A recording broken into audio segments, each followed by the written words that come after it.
Welcome to Mind Set in Stone podcasts, where we dive deep into the most compelling books on the shelf. Join hosts Dave and Poppy as they uncover the stories, themes, and ideas that shape our understanding and inspire curiosity. Get ready to explore the big ideas that leave a lasting impact. Let's get started. All right, so you're ready to never get angry again? Oh, wow. That's ambitious, right? Yeah. We've got your notes on David J. Lieberman's book, Never Get Angry Again. Mm-hmm. And we're going to extract the wisdom nuggets for you. Great. This deep dive is going to be right up your alley, especially since you love getting to the heart of complex topics quickly. Absolutely. And what's fascinating about Lieberman's approach is that it's not about suppressing anger, but about shifting your perspective so that anger doesn't even arise. Okay, that sounds almost impossible. Yeah. But how do we actually change our perspective in the heat of the moment? Right. It's easy to say time heals all wounds, but when you're fuming, 5 minutes feels like 5 years. That's where Lieberman's techniques come in. Okay. He actually gives us a way to tap into that long-term perspective right now. Okay. Think about it this way. If you could mentally fast forward 5 years, how much would this current situation matter to you then? Yeah. Chances are it wouldn't even be a blip on your radar. That's actually a really helpful way to think about it. I can see how that would take some of the heat out of a situation. Exactly. And Lieberman goes even deeper, exploring how we can rewire our brains to respond differently to those anger triggers. Okay. He argues that a lot of our anger stems from low self-esteem. So we're talking about that need for external validation to feel good about ourselves. Yeah. I can definitely relate to that. Think about it like trying to have a pleasant conversation with someone you just can't stand. Okay. That constant tension. The feeling of not being respected. Yeah. That's what Lieberman says, to live with low self-respect. Ouch, that image really hits home. And it makes me wonder if maybe some of the anger I experience comes from that place of insecurity. It's definitely worth considering, and it ties into Lieberman's next point. It's not me, it's you trap. Okay. We tend to personalize other people's behavior, assuming it reflects on our worth. Oh, I do that all the time. Right. Like if my partner forgets something I asked them to do, I immediately jump to, they don't respect me enough. Exactly. Yeah. But the key here is to separate what happened from the story we're telling ourselves about it. Maybe they just got distracted, not dismissive. That makes so much sense. It's like we're creating all this drama in our heads based on assumptions. Right. But what about when it feels like the other person is intentionally trying to hurt or disrespect us? That's where Lieberman's insights on shame and fear come in. Okay. He argues that those negative emotions make us crave a sense of control. And anger can feel like control, even though it often spirals us out of control. Oh, I know that feeling. I get angry, yell, say things I regret, and then feel even worse. Right. And Lieberman points out that feelings like guilt, disrespect, rejection, fear, even a sense of injustice Wow. can all mask underlying shame. Okay, so how do we break out of that cycle of shame and anger? Lieberman argues that we need to understand the illusion of control that anger creates. Okay. It gives us a rush of adrenaline, mimicking a sense of power, but it actually makes us less rational. Have you ever made a decision while you were angry that you later regretted? Oh, absolutely. Yeah. There was this one time I was so furious with a coworker. Let's just say it involved a strongly worded email I definitely wish I could take back. We've all been there. Yeah. Anger hijacks our irrational thinking, making us act impulsively. Right. And that ties into Lieberman's critique of modern society. He argues that we've become too good at avoiding discomfort, Okay. which ultimately leads to a lack of meaning and even more suffering. It's like that old joke about the guy falling from a skyscraper. So far, so good. Right. We put off dealing with the consequences, but they just get bigger and harder to handle. Yeah. So what's the antidote to all this escapism and anger? Lieberman says it's all about finding meaning. Okay. Meaningful pursuits bring genuine pleasure, not just fleeting distractions. Right. He actually quotes Viktor Frankl here, who said, "An unheard cry for meaning." That's powerful. And I think it applies to a lot of people, even those who seem successful.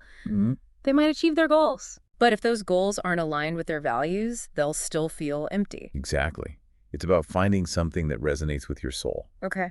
And this leads to another important distinction Lieberman makes between pain and suffering. Okay, so how are those two things different? Pain is inevitable. It's part of life. But suffering is optional. Okay. It happens when we resist reality instead of accepting it and learning from it. Right. It's like looking at a butterfly wing up close. All those tiny scales just seem confusing and messy. Yeah. But if you step back and look at the whole wing, you see the beauty and purpose. Wow, that's a really vivid analogy. And it makes me wonder if I'm creating unnecessary suffering by resisting some of the challenges I'm facing right now. It's a good question to ask yourself. Yeah. And it connects to another interesting concept. Lieberman introduces mazal, often translated as luck. Okay, this is where it gets interesting. Does Lieberman believe in fate? He suggests that our challenges are tailored to our soul's purpose, Okay. even if they seem unfair in the moment. We might not control the circumstances, but we always have control over our choices. That's incredibly empowering. So it's about focusing on what we can influence. Yes. Even if we can't control everything that happens to us. It reminds me of that saying, grant me the serenity to accept the things I can, change the courage to change the things I can, and the wisdom to know the difference. Exactly. And it ties into Lieberman's discussion of forgiveness. Okay. He emphasizes that forgiveness is primarily for our benefit, not the offender's. So it's not about condoning bad behavior. Right. It's about releasing ourselves from the burden of anger. He makes a powerful point. Right. Holding on to anger is like drinking poison and expecting the other person to die. Yeah. You're the one who suffers. That's such a strong image. It really drives the point home. But how do we actually do this forgiveness thing, especially when it comes to past hurts that still feel raw? Lieberman provides a step-by-step process. We don't just brush it under the rug. We need to fully process the experience. So we don't just try to sweep it under the rug and pretend it didn't happen. Exactly. Okay. And then we make a conscious choice to release the anger. What about when it feels impossible to let go? Right. Like, what if the other person isn't even sorry for what they did? Lieberman argues that forgiveness isn't about the other person. It's about freeing ourselves from the negative emotions that are holding us back. It's about choosing peace over resentment. I can see how that shift in perspective is crucial. But how do we prevent those hurts from happening again? Okay. Do we just become doormats, letting people walk all over us? That's where boundaries come in. Okay. Lieberman advocates for setting clear boundaries to protect our emotional well-being. Right. It's about defining what we will and won't accept from others. It's like that analogy of installing an alarm system. We don't just tell a burglar not to steal. We take steps to protect our homes. Exactly. Boundaries are like our emotional security system. Exactly. And Lieberman emphasizes that setting boundaries isn't selfish. It's an act of self-respect and self-care.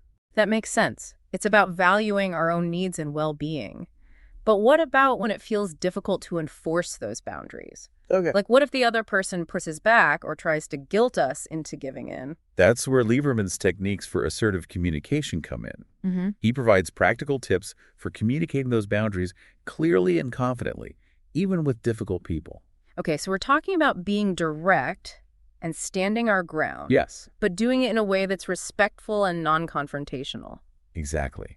It's about finding that balance between being firm and compassionate. Okay. And it's about choosing the right time and place to have those conversations. Right, like trying to reason with someone who's hangry, it's just not going to go well. And sometimes the most powerful communication is simply listening. Often people just need to feel heard and understood. But one of the most intriguing parts of Lieberman's approach is his focus on neuroplasticity. That's the brain's ability to change and adapt, right? Exactly. Lieberman argues that we can actually rewire our brains to respond differently to those anger triggers. So instead of automatically reacting with anger, we can train ourselves to stay calm. Yes. But how do we do that? He suggests techniques like visualization and meditation to create new neural pathways. There's a fascinating study where people just imagine doing finger exercises and their muscles actually got stronger. Wow, that's amazing. So just thinking about something can have a physical impact. Exactly. Our minds are incredibly powerful. Okay, I definitely need to try this.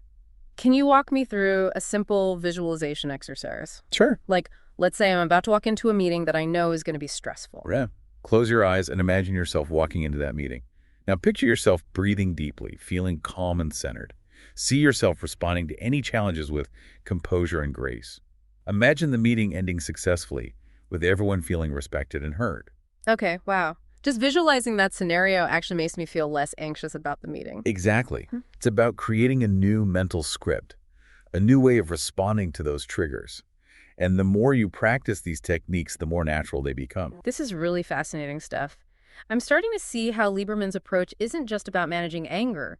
It's about a complete transformation of how we react to the world. And a key part of that transformation is gratitude. Lieberman emphasizes the power of gratitude as a tool for shifting our perspective and reducing anger. It's like choosing to see the glass half full instead of half empty. Yeah, But does focusing on the positive really have that much of an impact? absolutely. There's actually research showing that people who practice gratitude regularly are happier, healthier, and more resilient.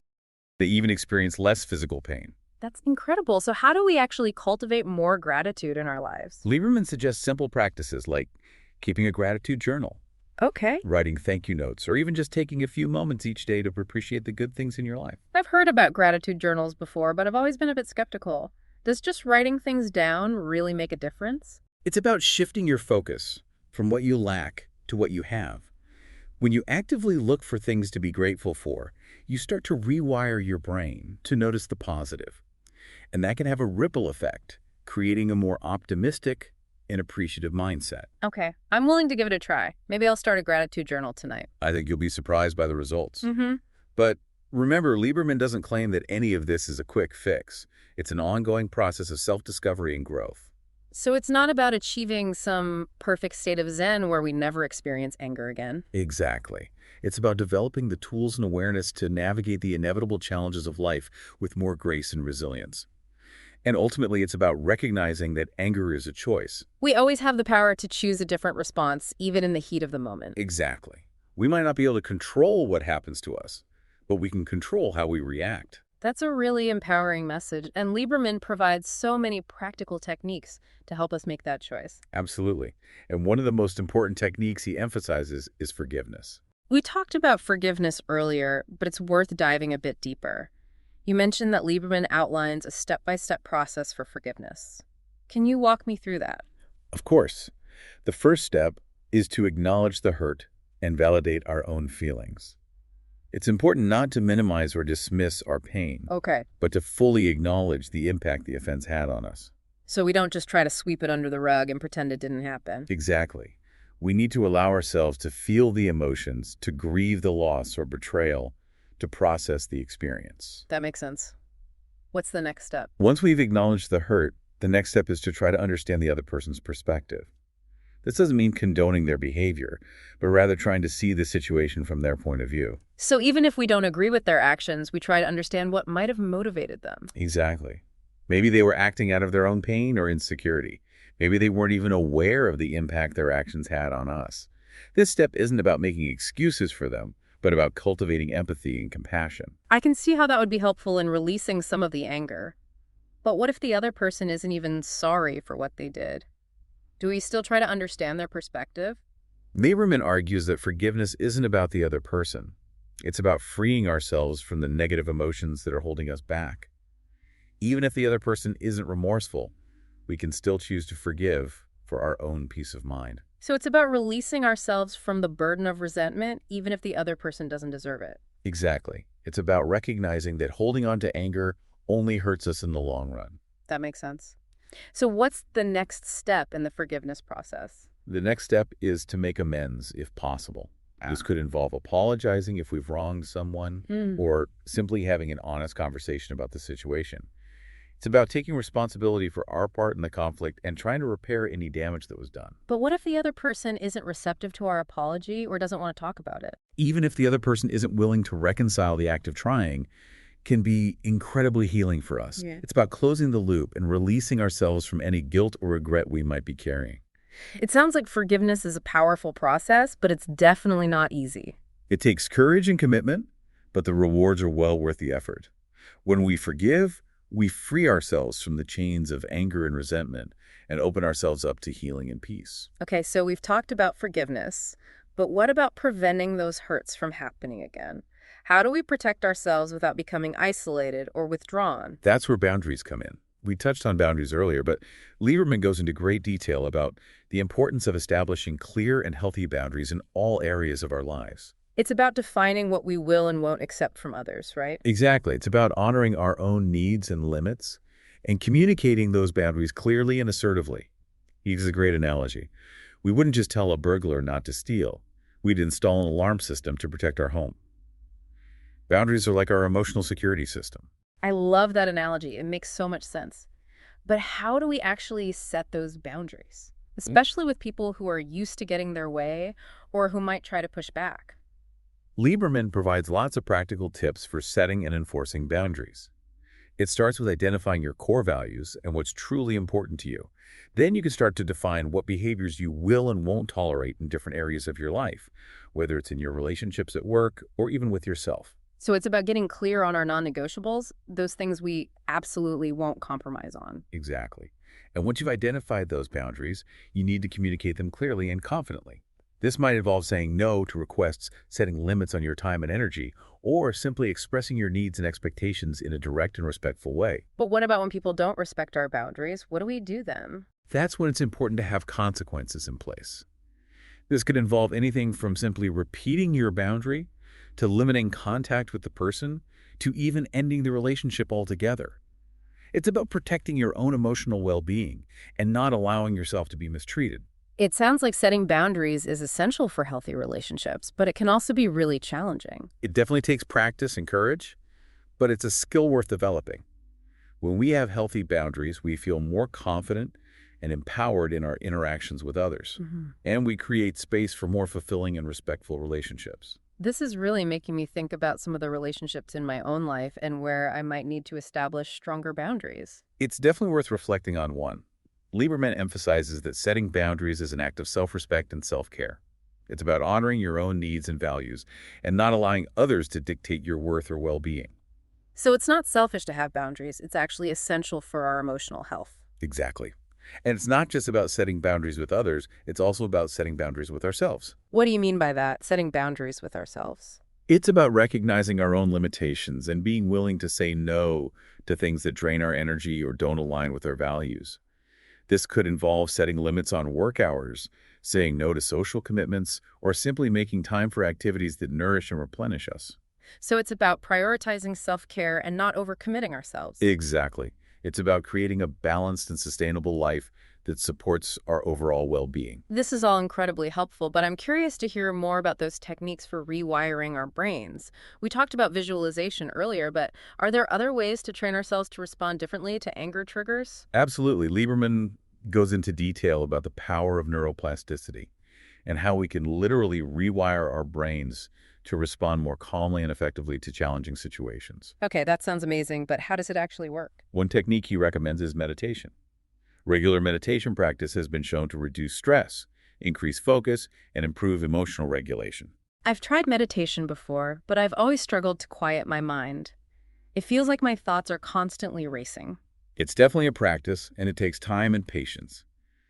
But the benefits are well worth the effort. There are many different types of meditations, so you can experiment to find one that resonates with you. What about other techniques besides meditation? Lieberman also recommends mindfulness exercises. Mindfulness is about paying attention to the present moment without judgment. This could involve focusing on your breath, noticing the sensations in your body, or simply observing your thoughts and emotions without getting carried away by them. So it's about becoming more aware of what's happening inside us without getting caught up in the drama. Exactly. And the more we practice mindfulness, the better we become at recognizing those early warning signs of anger and choosing a different response. This is fascinating stuff. It's like we're learning a whole new language for interacting with our emotions. And another important aspect of this emotional intelligence is self-compassion. What do you mean by self-compassion? It's about treating ourselves with the same kindness and understanding that we would offer to a good friend. It's about recognizing that we're all imperfect and that we all make mistakes. So it's about being gentle with ourselves even when we mess up. Exactly. Instead of beating ourselves up over our shortcomings, we offer ourselves words of encouragement and support. We remind ourselves that we're doing the best we can with the resources we have. I think I need to work on that. I'm definitely my own worst critic sometimes. Self-compassion is a practice just like meditation or mindfulness. It takes time and effort to cultivate. But the more we practice self-compassion, the more resilient we become in the face of challenges, and the less likely we are to react with anger or frustration when things don't go our way. This is all so insightful. It's like Lieberman is giving us a roadmap for navigating the ups and downs of life with more grace and ease. And one of the key principles he emphasizes is acceptance. Acceptance of what? Acceptance of ourselves, of others, and of the present moment just as it is. So it's about letting go of the need to control everything and surrendering to the flow of life. Exactly. When we resist reality, We create suffering. But when we accept what is mean, we open ourselves up to peace and possibility. That makes sense, but it's easier said than done, right? How do we actually practice acceptance in our daily lives? One way is to start by noticing our resistance. When we feel ourselves clinging to a particular outcome or trying to force things to be a certain way, we can simply pause and observe those thoughts and feelings without judgment. So it's about becoming aware of our own resistance without trying to suppress it or push it away. Exactly. And then we can gently shift our focus to the present moment. What can we appreciate about this moment right here, right now? It's about finding those moments of peace and gratitude, even amidst the chaos. Exactly. And the more we practice acceptance, the more we cultivate a sense of inner peace that can't be shaken by external circumstances. This is all so profound. It's like Lieberman is giving us a whole new way of seeing the world and ourselves. And one of the most powerful aspects of his approach is his emphasis on the importance of meaning and purpose. We talked earlier about how a lack of meaning can lead to escapism and anger. But when we find something that truly resonates with our souls, something that gives our lives a sense of purpose, we tap into a source of energy and motivation that can help us overcome even the most difficult challenges. So it's not just about managing our emotions, it's about living a life that feels meaningful and fulfilling. Exactly. And that's where Lieberman's insights on values and goals come in. He encourages us to identify our core values, those things that are most important to us in life. So things like honesty, integrity, compassion, creativity, adventure. Exactly. And then we can start to set goals that align with those values. Goals that inspire us and give us a sense of direction and purpose. But what if we don't know what our values are or what we're truly passionate about? Lieberman provides lots of exercises and prompts for exploring our values and interests. It might involve reflecting on our past experiences, considering what we admire in others, or simply experimenting with different activities and seeing what sparks our curiosity and enthusiasm. So it's about getting to know ourselves better and discovering what truly lights us up. Exactly. And when we align our actions with our values, we create a sense of integrity and purpose that can fuel our motivation and resilience. This is all so inspiring. It's like Lieberman is giving us permission to dream big and to live a life that truly reflects who we are. And he reminds us that it's never too late to start. No matter what our age or circumstances, we can always choose to make changes that will bring more meaning and joy into our lives. This deep dive has been incredibly insightful. I'm already starting to see how Lieberman's ideas can be applied to so many different areas of my life. It's a rich and multifaceted approach that can truly transform our experience of the world and ourselves. But we've covered so much ground. Can we recap some of the key takeaways? Just to make sure I'm absorbing all of this wisdom. Absolutely. We started by talking about how anger often stems from a lack of perspective and low self-esteem. We explored the importance of separating what happened from the story we're telling ourselves about it. And we discussed how anger can create an illusion of control, making us less rational and more likely to act impulsively. Right, and we talked about how our modern world often encourages escapism and avoidance, which can lead to a lack of meaning and even more suffering. We then delved into Lieberman's distinction between pain and suffering, emphasizing that suffering is optional and arises when we resist reality. We explored the concept of mazel, suggesting that our challenges are tailored to our soul's purpose, even if they seem unfair in the moment. And we talked about the transformative power of forgiveness, emphasizing that it's primarily for our benefit, not the offender's. We explored the step-by-step process of forgiveness, starting with acknowledging the hurt, understanding the other person's perspective, making amends if possible, and ultimately releasing the anger. We also went into detail about the importance of setting boundaries, both with others and with ourselves. We discussed how boundaries are essential for protecting our emotional well-being and creating healthy relationships. And we explored practical tips for setting and enforcing those boundaries, even with difficult people. Right, and we talked about the power of neuroplasticity and how we can literally rewire our brains to respond differently to anger triggers. We explored techniques like visualization, meditation, and mindfulness exercises for cultivating calmness and emotional regulation. And we emphasized the importance of self-compassion, recognizing that we all make mistakes and that we deserve to treat ourselves with kindness and understanding. We also talked about the importance of acceptance, letting go of the need to control everything and surrendering to the flow of life. And finally, we explored the power of meaning and purpose, emphasizing the importance of aligning our actions with our values and finding something that truly resonates with our souls. Wow, when you put it all together like that, it's an incredibly comprehensive and empowering approach to life. I feel like I've been given a whole new toolkit for navigating the inevitable challenges that come our way. And the beauty of it is that you can start implementing these ideas right away, no matter where you are on your journey. Even small changes can make a big difference over time. This deep dive has given us so much to think about, and I know I'll be revisiting these ideas for a long time to come. So I've got to leave you with something to ponder until next week. Okay, hit me with it. What's the next mind-blowing concept we need to explore? Lieberman argues that one of the biggest obstacles to living a truly fulfilling life is our inherent desire for control. We crave certainty, predictability, and a sense of order in a world that is inherently chaotic and unpredictable. Okay, I can definitely relate to that. I like to have a plan to know what's coming next. But what's wrong with wanting a little control over our lives? He suggests that this craving for control stems from a deep-seated fear of the unknown, a fear of losing what we hold dear, a fear of being hurt or disappointed. So it's like we're trying to protect ourselves from pain by trying to control everything. Exactly.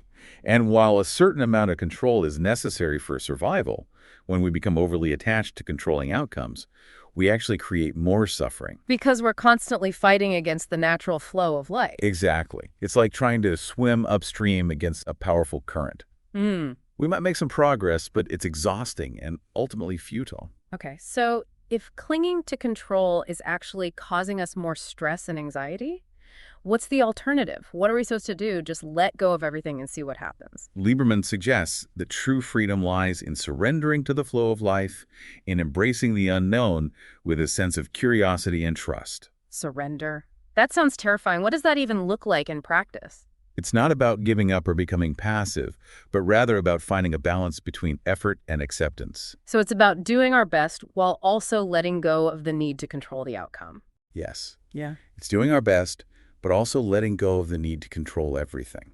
Because sometimes the most powerful thing we can do is surrender and trust that things will work out even if we don't know how. I'm starting to see how this could be really freeing, but it's definitely a shift in thinking. It is, and it might not happen overnight.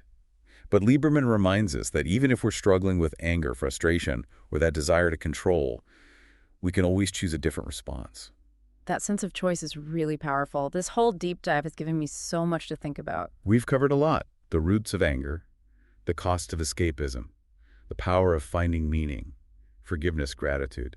And then this whole other layer of rewiring our brains, self-compassion, acceptance, and ultimately surrender. It's a lot to digest, but hopefully you're walking away with some practical tools and a new perspective. I definitely am. But I'm curious, before we wrap up, is there anything else from Lieberman's book that you think is especially important for our listener to remember? I think the biggest takeaway is that this isn't just about managing anger. It's about transforming how we experience life. It's a journey of self-discovery, and it's about choosing peace, even when things are tough. That's beautiful. I love that. So for our listener who's ready to put these ideas into practice, what's one small step they can take today to move towards that peace?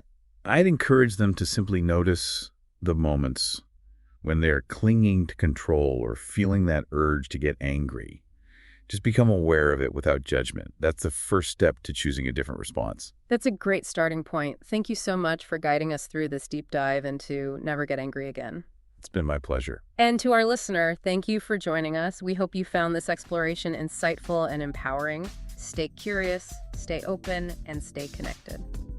We hope you're leaving with fresh insights and a spark of inspiration.